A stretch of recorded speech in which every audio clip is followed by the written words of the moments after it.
Кеберде биз тарыхты унутуп калабыз да. Тарыхты унутуп калып кеберде ошол менен кээ азыр батыр болуп аткан саясатчылар пайдаланып жаш мундардын башты айлантып жүрүшөт да. Биз дагы кеберде унутуп калабыз.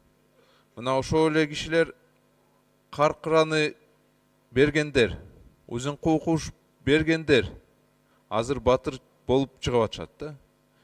Депутаттарды үйрөтүп, акылды үйрөтүп, жарандардын акылды үйрөтүп, президентке кеңешти берип жүрүшөт да. Биз чындыгында алардын аракеттерди унутуп баратабыз да. Ошондуктан мен бир сунушту берет элем да, урматтуу төрага. Давайте керек болсо мен даже токтом бияка демилге кылайын. Биз эстеликтерди, стелаларды, мындай эскертүү доскаларды көбүнчө мындай чыган батырларга кылабыз да. А давайте бир жолу мындай стеланы ушундай ала тогу бияка чыгарайлы площадька. Коюп коелу. Ким каркыраны бергенге демилгени кылган, подписти ким колду ким койгон, добушту ким за берген, ушундай эле узун кууш боюнча ушундай кылбайлыбы? Мен ойлойм, көп акча кетпейт, бирок жаш муун аны унутпайт да.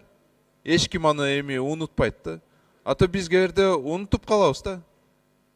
Алар ошол учурда унчукпай жүрүп, азыр мына сахнага чыгып, саясий сахнага батыр болуп атышат да. Ушундай батырларды в кавычках биз унутпаш керекпиз да. Ушундай стеланы куруш керек. Эми жоркенеште акча жок болсо, жок ушундай болбойт десеңер, анда давайте мен анда аракет кылып көрөм. Мүмкүн жаңы жылдан кийин сбор средств кылып, ушуну акчаны чогултуп, ушундай стеланы койгонго. Мен ойлойм, ушундай кишилерди биз унутпаш керекпиз да. Рахмат.